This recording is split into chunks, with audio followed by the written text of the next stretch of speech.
नमस्कार। नमस्कार भाइ। हामी त सुन्तला किन्न पो भनेर आयौँ त हौ। धन्यवाद छ।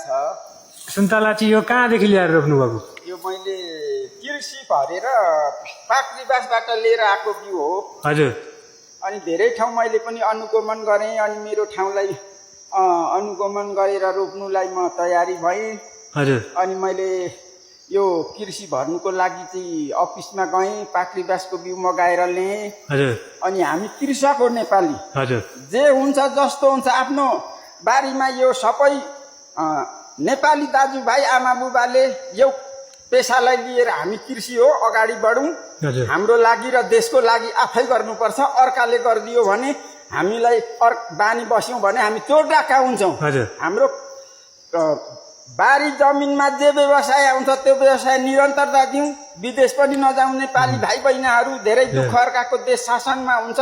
हाम्रो देश नेपाल स्वतन्त्र देश हो, एकदम इमान्दार देश हो। खानु लाउनुलाई यहीँ टन्न सबै कुराले पुग्छ गर्दा हामी विदेश गएर पैसा कमाएर लिएर यहाँ बिल्डिङ किनेको त्यसको इज्जत छैन र हामीले जुन आफ्नो ठाउँमा 5 रुपियाँ कमाए पनि त्यो बहुत मान्यता हुन्छ जस्तो मलाई पनि लाग्छ। अब सबै नेपाली दाजुभाइहरूले आफ्नो विषयलाई आफ्नो व्यवसायलाई लिउँ। कोही पढेर जागिर खायौँ भने कोही अब पढ्नु पायौँ यसै खेती गरेर बसेका छौँ। र हामी एउटा प्रतिनिधिहरूको निमित्त अस्ति 18 गतेको भोल पहिरोले हाम्रो ठाउँमा धेरै क्षति भयो। प्रतिनिधिले पहिला पनि टेकिदिएन। यो दुःख लाग्छ। अबको प्रतिनिधि हामी छानौँ कि पानी खाएर जनताको सेवा गर्ने? हामी पनि पानी खाएर भोट चाहिँ दिउँ, पैसा नमागौँ, पैसामा नबिकौँ, भावी सन्तानको भविष्य बेचेर नखाउँ भन्नु चाहे है। म चाहिँ यति नै ल।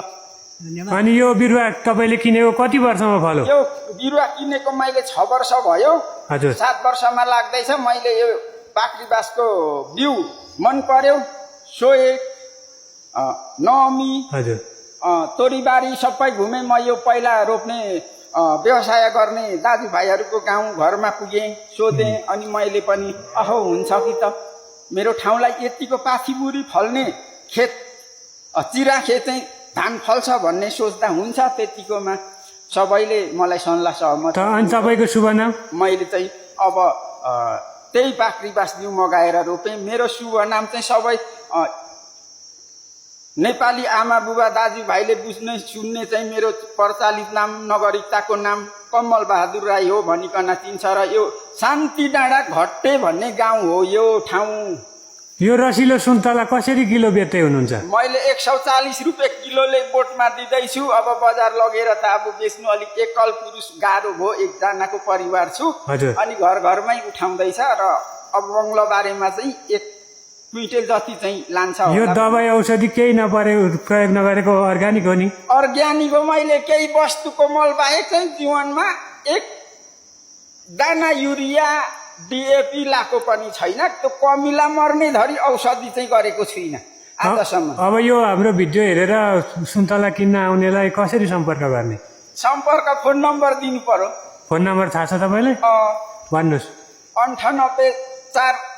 9842 हजुर 093 013 ल धन्यवाद तपाईँलाई भिडियोमा आइदिनु भयो। हामीलाई अब सुन्तला किन्न आयौँ हामी, दिनुहुन्छ होला? तपाईँको व्यवसाय राम्ररी तपाईँको व्यवसाय फस्टाएर जाओस्। यो भिडियो मैले युट्युबमा फेसबुकमा टिकटकमा अपलोड गर्दा हुन्छ नि? हुन्छ हुन्छ एकदम। अहिलेको जमानाको संसार सुविधाको संसार ठिकै छ। ल धन्यवाद। यहाँ दिदीहरू पनि खिच्नु थियो नि त।